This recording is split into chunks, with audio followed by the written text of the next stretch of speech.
Okay, good afternoon from the southwest of England. This is just a brief intro to a off-grid small holding. Off-grid because we have a borehole, which is that shed there, and also there's a well further down, and on top of the barn there, solar panels connected up to batteries, the backup generator, which kicks in, for example, when the washing machine goes on. I've got a wood-fired range, so cooking and heating, which does hot water. So we'll just have a quick wander around. I'll try and do one of these every 2 or 3 months. And yeah, so this area over here is for habitat. So at the moment we're leaving that, but it gets cut twice a year. And planted up with bits and pieces. I think the next thing to go in is the ginkgo tree, and then around this side there's part of an orchard. I'll say part of an orchard because the other bit's on the other side, which we'll get to later. We've got this is a basket willow bed, which has been really munched by the deer this last winter, so there's not a lot that's usable, to be honest. They do seem to prefer some varieties over others. So you can see at the back here, this sort of pale green yellow variety they've hardly touched. So that's probably one to take note of. Oh, that's the borehole shed with the generator in it. There's two water tanks. So they're covered in black plastic to stop the sides going green with algae. It seems to work. We're on boulder clay here, so the drainage isn't brilliant. We'll talk about that in a bit. There are land drains. There's various apple trees, quite a variety. There's some ornamental elders as well. I say ornamental, the berries are still useful. Various hazels, cobnuts, and I think that, oh no, there's a bladder nut, which the nuts are really hard and difficult to process. Don't quite know how to do that yet. I don't know if you can hear, but the air is humming with bees at the moment. They're just coming out. There's one hive which we'll have a look at just now. We'll have a look at it. We'll take off any honey that's remaining probably in April, once the bees have finished with it and they've got a new supply. In fact, yeah, they are. I don't know if you can see them coming and going. I'm not going to get too close because they're not the friendliest of bees, actually. I might try and change the queen this year to get a better one, more temperamental. That's the well, which unfortunately dried up last summer, the first time.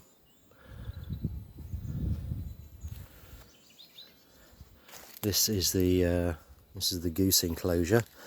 They're at the moment free ranging, which is okay for now, but as soon as the brassicas go into the beds, then we'll have to separate them from that because they love brassicas. Cabbage family. There's the geese.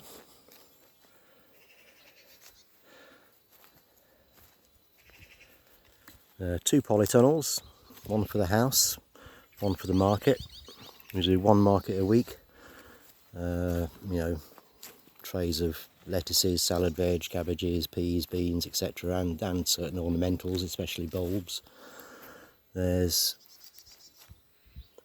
the brash pile, which doubles up in the winter as a hedgehog hibernacular, I think they're called. So once the hedgehogs are out and about, that'll get burnt. The geese are remarkably quiet actually. Normally they create a racket when I get close, but it's the breeding season as well, so they'll probably get a bit aggressive later. Currant bushes, black currants, red currants, josterberry, which is a hybrid blackcurrant gooseberry. So it looks like a blackcurrant, tastes like a gooseberry.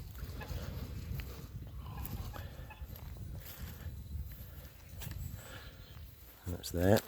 Well, there's blackcurrants all over the place actually. This bed here is the asparagus bed. Just been done, but it looks good. That bed there is going to be peas and beans. Just in the process of using up last year's horse muck, just as a top dressing. This bed over here, that one is the perennial bed. So at the front here, those are Babington leeks. Then just beyond is there you go, the geese. Beyond it there's about 20 or 30 good King Henry just under the leaf mulch.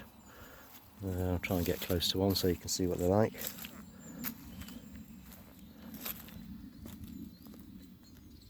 That's coming up nicely.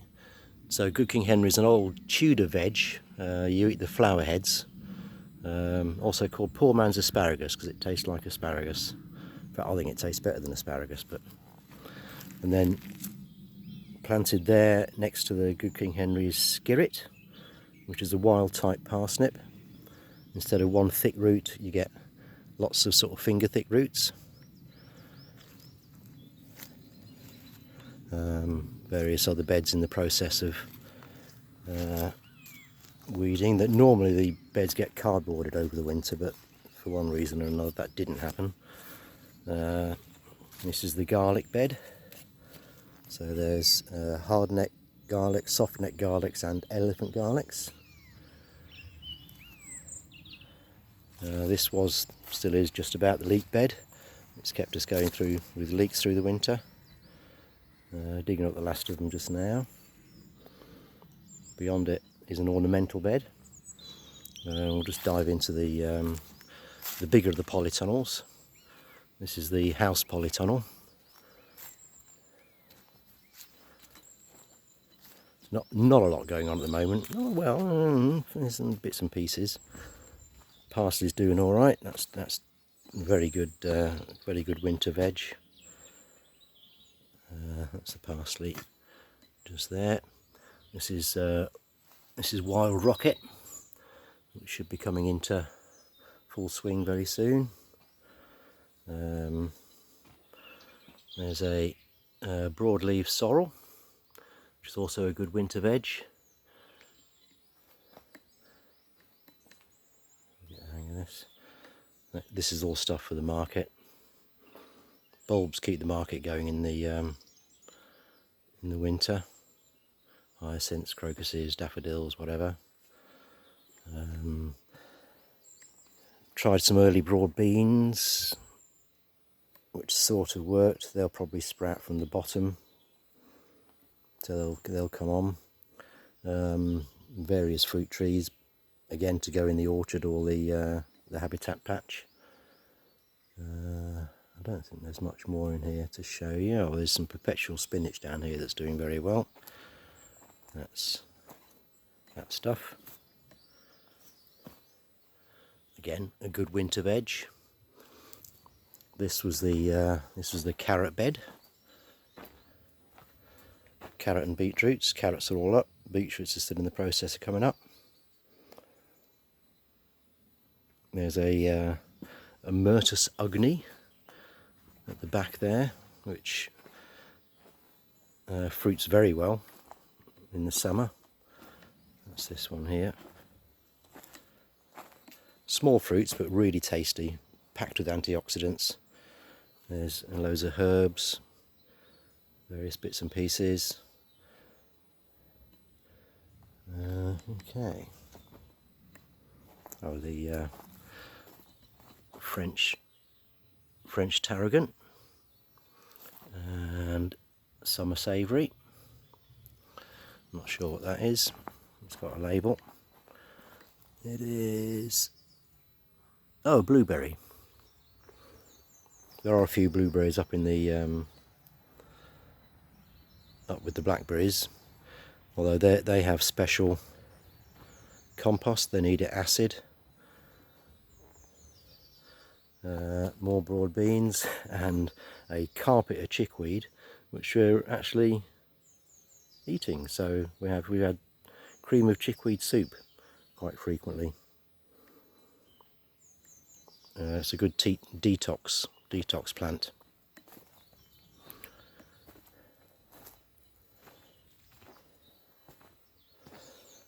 Oh, and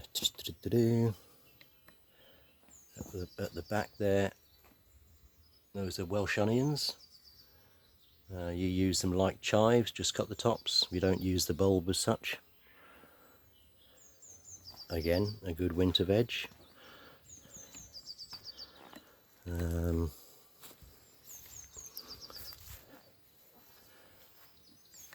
Down here, this is just an ornamental bed for show more than anything else. It's been a constant weeding process going on, but we're getting there. And this is the second polytunnel. This is for the market.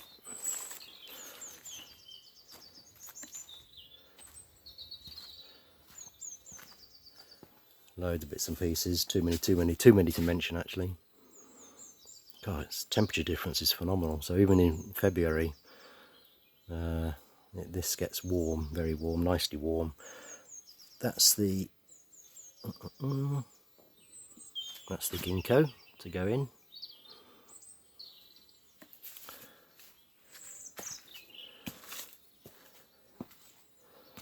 Okay, these are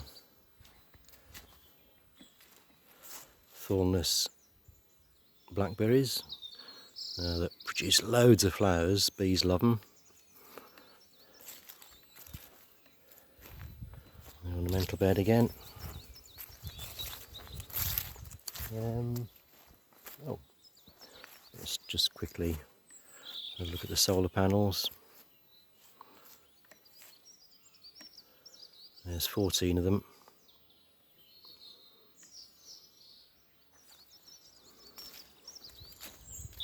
Caravans are for woofers.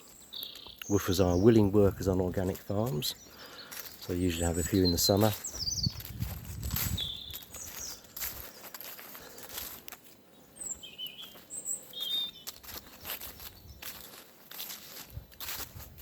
And we've got a cat.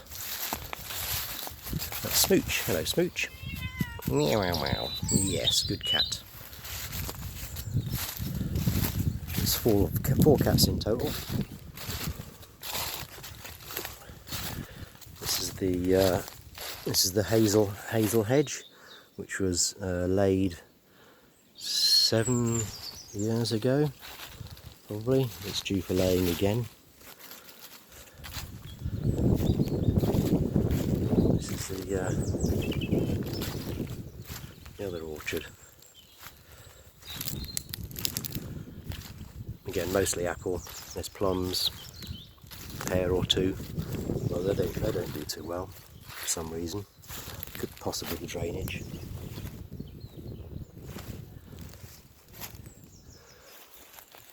Yeah, we'll have a quick walk up, dive into the spring garden, which is looking good at the moment for sure. These are goose sheds. They'll come over here in the summer probably.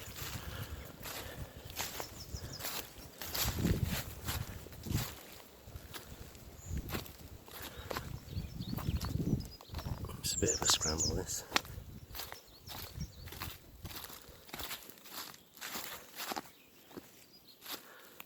Hello geese, more geese.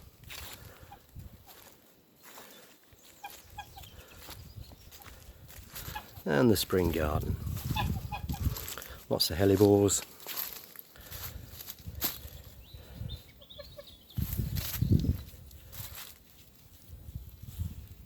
little cyclamens.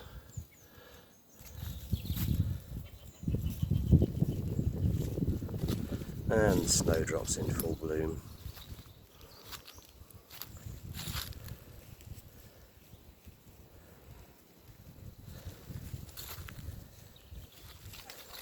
Okay, well I think that's about it really for now. So, I'll be doing, got two videos planned. One on bokashi composting, which I'll post up probably, hopefully within the week. And also, for those of you who know the World Economic Forum agenda on eating bugs, I'm going to get ahead of them and eat some bugs. So yeah, okay, be well.